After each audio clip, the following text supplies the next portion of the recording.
realizing that I do. This is voice in the storm. That's what I call it usually.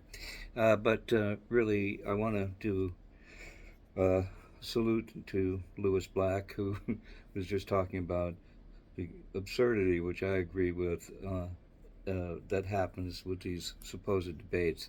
And what I realized is it's because they don't know what a debate is anymore. And um, what I then realized was I could compile a list of movies, documentaries, and fictional films that have debating as the central premise in the movie. And there are a lot of them. I can recommend them, but uh, real debates, for instance, I heard between William F. Buckley and James Baldwin, where people are really allowed to discuss their whole position and given an appropriate amount of time to do so, back and forth.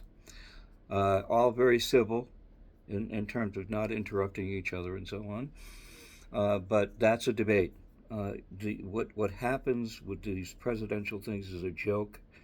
These huge issues that they're talking about cannot be, as Lewis Black has pointed out, uh, they can't be in any way, shape, or form really discussed this way.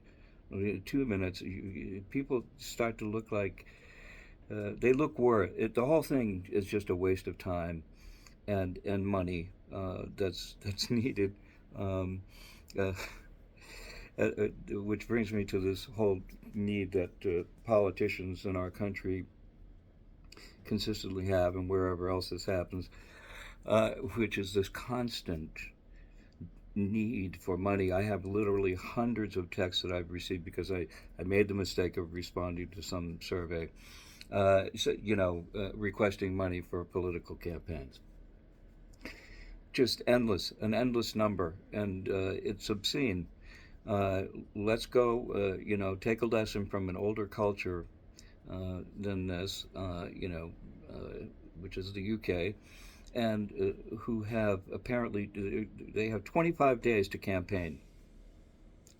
And last I heard it was they would get 140,000 pounds to to get around and talk to people really. I would think, and I don't think they allow television advertising or these type of horrifying spots that we do here. Uh, Waste of time, waste of money, just the billions of dollars to get into office, and this gigantic budget for ads of some kind. Um, and so, of course, in a way, a lot of people just get you just get you don't want to hear it.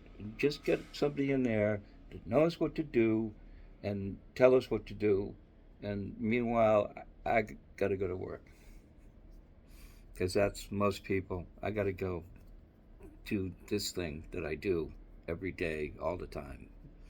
Uh, and this is what the majority of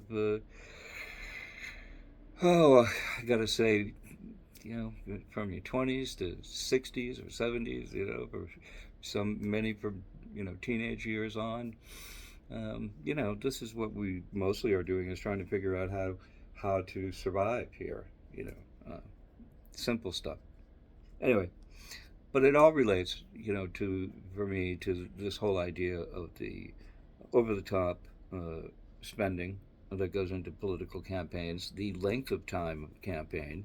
Jon Stewart and company did a piece saying, shorten this, do what the Brits do. You got 25 days to talk your shit. Get it done, okay?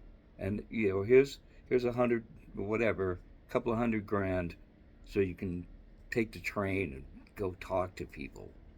You just let them know, send out communications. It's pretty easy these days. And yeah, that's it. And then people just can look at you and talk to you, and that's all you're going to get. Now, we have a big country and a lot of different cultures across this country, so Not saying it'd be easy, but it's what's got to be done. Take the bullshit out. Take the money out. Take the time out. And stop these stupid debates, stupid format. You're going to have a debate.